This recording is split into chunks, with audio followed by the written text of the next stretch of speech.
to visit Vijayawada and Guntur. I'm an alumnus from Guntur Medical College. Coming back to the topic today, I just changed it a little bit because the crowd here, I understand, is very mixed. We have plenty of surgeons, we have physicians, we have cardiologists, we have a lot of young anesthesiologists and also very senior expert anesthesiologists. Very dear colleagues of mine are here, Nima sir, Suresh, Raju. All of us have been together in ACTA for a very long time. I was expected to talk a little bit on cardiogenic shock. The cardiogenic shock, whenever we talk about cardiogenic shock, as anesthesiologists or cardiac anesthesiologists and coming from very strong backgrounds of cardiac critical care, we do recognize that these patients actually come from different types of settings. Somebody can be coming from a failed PCI, somebody can be coming from a very acute coronary syndrome. So the kind of complex scenarios are in the various stages of the shocks that they present carries a very high mortality rate for these patients if you don't actually attend to them in the right time. Whenever we talk about cardiogenic shock, we actually talk about stratifying them.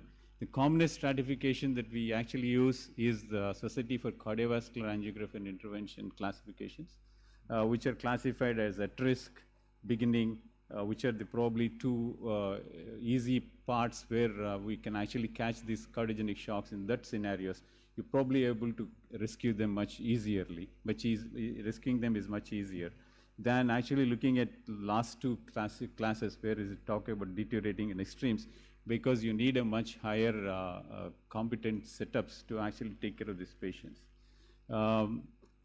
The common management of the cardiogenic shocks are actually into four major categories. It is initial hemodynamic stabilization, then use the medical therapy, optimal use of medical therapy like inotropes and vasopressors, and then you actually look at the next stage, which is mechanical circulatory support in terms of the IABP Impella or ECMO, and then of course the root cause, addressing the root cause of the cardiogenic shocks and revascularization options like PCI or CABG. When you talk about the management algorithms of the cardiogenic shock, the common algorithm that is actually used worldwide is what is called the ROSE protocol.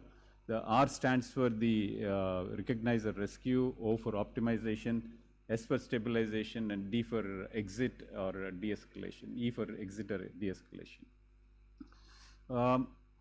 When you talk about the management algorithm, it's important to understand that you also need to look at the phenotyping classifications of the cardiogenic shock, because you have basically three broad phenotypes in cardiogenic shock. One is a non-congestive cardiogenic shock. Second is the cardiorenal. Third is the cardiometabolic. As you go down on these classes, the risk of the cardiogenic shock increases. Though the mortality rates could also be higher in non-congestive cardiogenic shocks, it is not that they're very safe or the mortalities are better, but in a given setting in non-congestive cardiogenic shocks also mortality could be higher, but definitely mortality is higher in cardiorenal and cardiometabolic shocks. Cardiometabolic definitely very often demands, with multi-organ dysfunction syndrome, very often demands a mechanical circulatory support in that area. One important point to remember when you look at managing cardiogenic shock is the last two phases, which we often actually forget to implement these strategies in the management of the cardiogenic shock. That's why I'm emphasizing on this. It is about stabilization phase and exit phase, or a de-escalation phase. This is a very important aspect to understand. I'll talk about it a little bit later into my talk. The classical management of again, if you look at a little bit more details into the management of hemodynamic management of the cardiogenic shock, it is predominantly classified either into biventricular cardiogenic shock or a univentricular cardiogenic shock or a right ventricular predominant cardiogenic shock. The left side of the algorithm is actually predominantly concentrating on the biventricular cardiogenic shock, whereas the other side of the algorithm is actually on the right ventricular cardiogenic shock, which is slightly different from the management for the biventricular or a left ventricular predominant cardiogenic shocks. I don't want to, it's a very standard protocol, because today my aim of actually talking about these things here is to give you a new concept about managing perioperatively hemodynamic management of the shock. These algorithms are always there in most of your textbooks, most teachings, classically they teach these things. So I do not want to concentrate much on this because of the paucity of the time. What I'm planning to talk today is about a new concept. It is called the protective hemodynamics. Some of the anesthesiologists sitting here, I'm sure all of you would have heard of protective lung strategies. Well, a protective hemodynamics is a new concept that is coming up in management of cardiogenic shock or septic shock, where we talk about a similar line as a protective lung strategy. We'd also talk about protective hemodynamics. So what is this probably protective hemodynamics actually mean? It's basically out of a 5-step approach, which is called a clear approach. We will see what is that each of these 5 steps are basically. And the protective hemodynamics is about do not chase targets which are probably superfluous. That's where you actually push the patient into a harmful status at the end of a few hours, a few days of resuscitations. So this is very important for us to understand, because it's important for all of us to understand that we come from if you look at the old Shoemaker's concepts in terms of resuscitations, they talked about hyper oxygen deliveries to a lot of these patients, which is actually shown in shock trials that it is counterproductive. The first point here is about customize your target. The first C in clear approach, it is customizing your target. So what are your targets? Your blood pressure targets, if vasopressor doses increase, you should actually look at, if you look at your moderating your blood pressure targets. So that you can avoid use of excessive vasopressors. The limits of autoregulation are extremely different. When we talk about autoregulations in body, we talk about a mean arterial pressure targets. Mean arterial pressure targets, we normally typically talk about a target between 60 to 75 mean arterial pressures, but we also need to understand that the different organs has the different autoregulatory limits in our body. So we may have to probably do not look at, ideally looking at always about 75 mean arterial pressure and above. We can also look at in a given patient, if you are able to achieve a good flow between even 50 or 55 mean arterial pressure, and then patient is actually, in all other parameters, the patient is maintaining well, you can limit your vasopressor usage. This is extremely important for us to remember. As I said, accept low arterial blood pressure targets, and it can be advantageous in a number of surgical settings too in the perioperative period. It can probably decrease especially in situations like vascular surgery and neurosurgery, it can actually decreases the reduce of intraoperative bleeding, and thereby preventing you to get into a vicious cycle.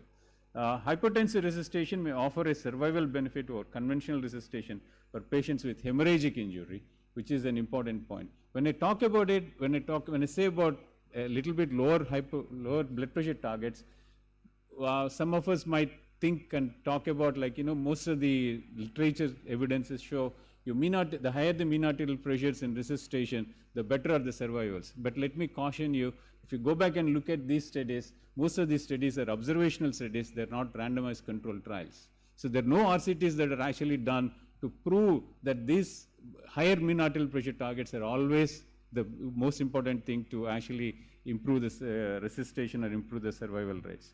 So you also need to look at maintain the intraoperative systolic pressures within the 10% of the preoperative baseline, and you also can actually personalize these targets to the individual patient. One of the theories that are actually coming up strongly is to start measuring the sleep mean arterial pressures the day before the surgery.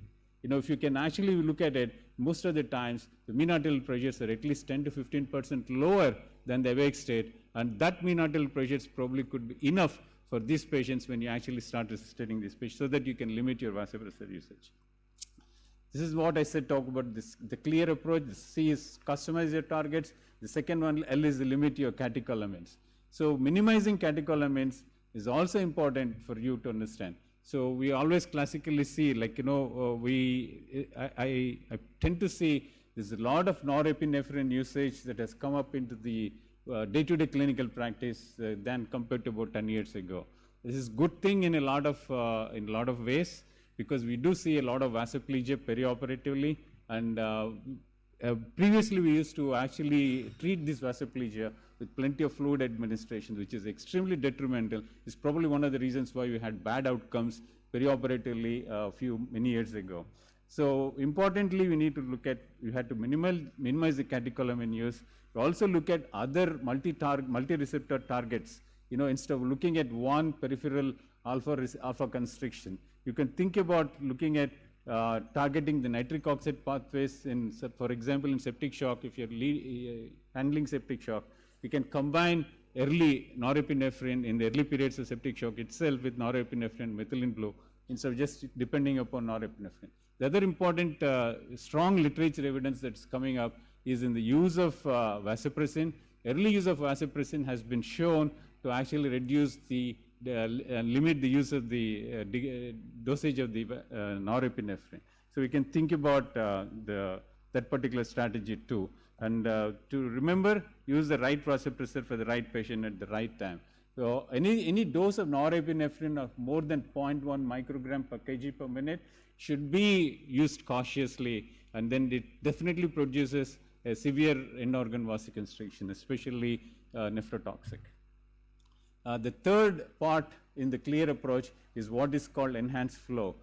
One important point whenever you use catecholamines, you need to remember, you need to look at what is called a hemodynamic coherence. Hemodynamic coherence is about disconnect or a connect between the macrocirculatory targets, which we talk about usually when you talk about mean arterial pressure. It is mean arterial as a macrocirculatory target. You should remember that pressure is not flow. What you're trying to do is, when you're resuscitating, you're actually increasing the flow, thereby actually producing more tissue oxygen delivery. The tissue oxygen delivery is a surrogate. The surrogate for the tissue oxygen delivery, what we use is a mean arterial pressure. It's a very bad surrogate in my opinion. So do not actually always, you need to remember this, do not always put a lot of stress on the correlation between the mean arterial pressure. That means if your MAP is great, your circulatory flow, microcirculatory flow is great. No, it's not true.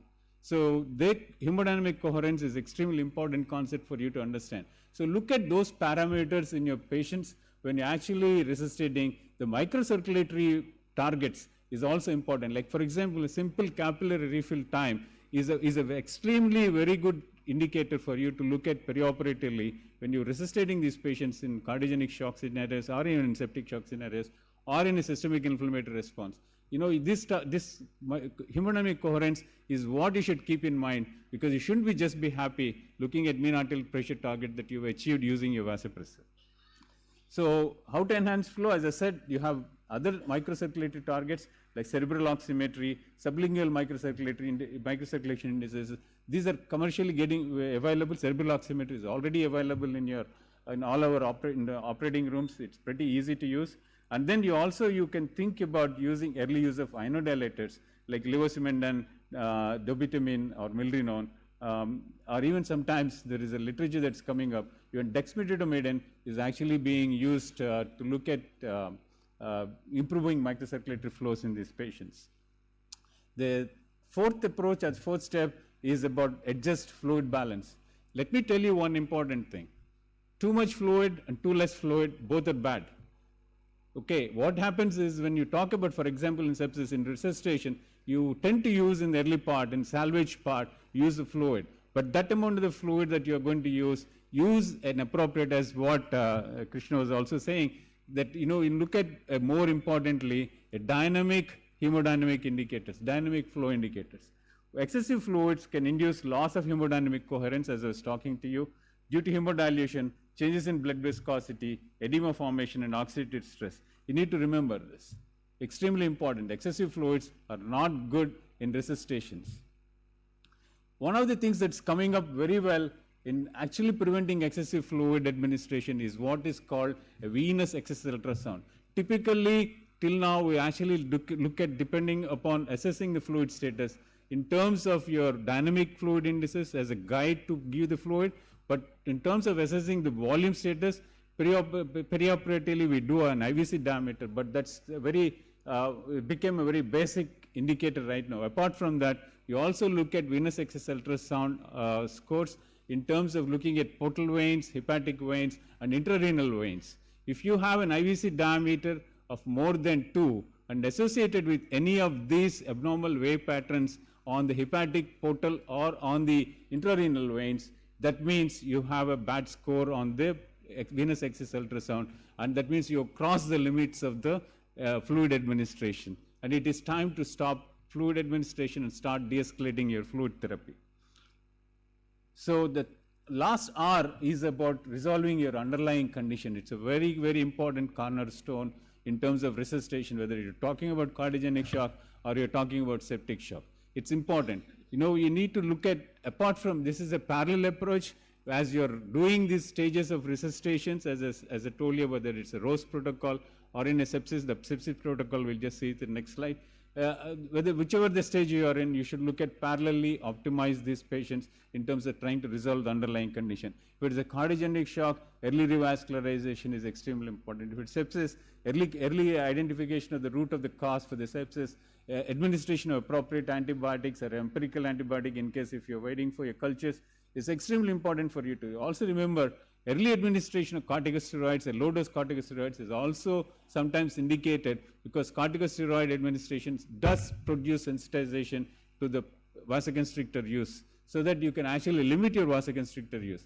There is, as Dr. Ramesh was talking about HP axis, it's also important to understand that sometimes these stress patients under the stress and cardiogenic shocks or any of the shock states does have a decrease in the HP axis stimulation, so the sensitivity of the catecholamines is low. So external corticosteroid administrations can increase the sensitivity to the catecholamines.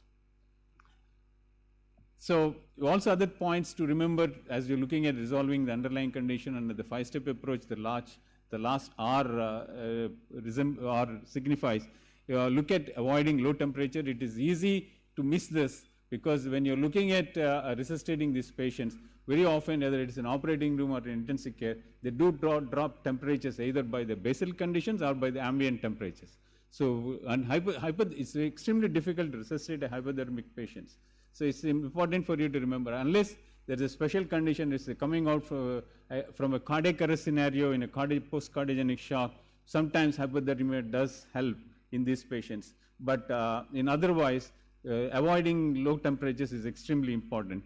And also you remember, choose sedation wisely, because what happens is when you use sedations indiscriminately, like for example, if you use propofol to sedate these patients in shock states, it increases the doses of vasopressors. Instead of that, you can start using drugs like dexmedetomidine, as I already said. It also improves the hemodynamic coherence. So wisely choosing the sedations in the critical care or in the perioperative settings does also limit the use of the vasopressors in these settings. Just to give you a little bit of glimpse about what do we do in septic shock, remember again, you can probably look at these protocols of salvage these patients, and you immediately see, depending upon the stages of the septic shock, the patient presents. You can look at a salvage options, but if you already salvage this patient, look at optimization in terms of the hemodynamic targets. The targets are given. But remember, if you're looking at resuscitating a patient with a septic shock, always also pay attention to the diastolic arterial pressure. It's important because we don't look at usually diastolic arterial pressure. You normally go with mean arterial pressures.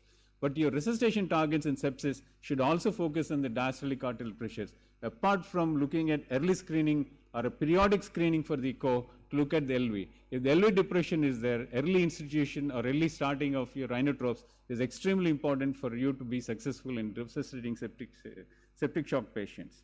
One important word of caution for all of you to remember, whenever you talk about resuscitating shock patients, it's also important for you to de-escalate or reduce or exit therapies into the patient. That means you would have probably in a patient with septic shock, even the surviving sepsis campaign guidelines currently talk about it, lay a lot of emphasis and stress on this aspect. Now, you probably would have given a lot of fluid as a part of early resuscitation in septic shock, but when you're actually moving into a stabilization phase, you should start looking at de-escalation, start taking out the fluid. If the patient is producing urine, probably you need to look at decongesting these patients, because third spacing does produce bad results in outcomes of septic shock. You probably would have received you would have achieved your targets in the first two phases, whether it's in the ROSE protocol or in the SOST, the stabilize, optimize, salvage, optimize, stabilize, and de-escalate strategy of septic shock. You would have achieved in the first two stages. But if you don't pay attention again to the third spacing and edema that happens in these patients and address it in terms of de-escalation, they would probably have a bad outcomes at that particular point of time. So again, I was talking to, just to conclude, the perioperative management or the management of the cardiogenic shock has multiple sites and multiple, depending upon the stages in which these patients present. I just want all of you to remember this particular protective hemodynamics. Do not excessively use vasopressors. Very often, over a period of time, these vasopressors would be enough unless you want to chase. Do not chase these mean arterial pressure targets unnecessarily and produce. Don't go for the overkill. It doesn't really give you great results. Remember protective hemodynamics approach. Remember clear approach. Customize your targets. Limit the use of the vasopressors. Enhance flow. Adjust fluids, and then rescue resolve the underlying condition. These are the important 5 steps that you need to look at whichever the shock strategies, shock resuscitation strategies that you're going to use. I just want to drive home this point of a new concept that you should pay attention to this in terms of the shock resuscitation. Thank you very much. Thank you, sir.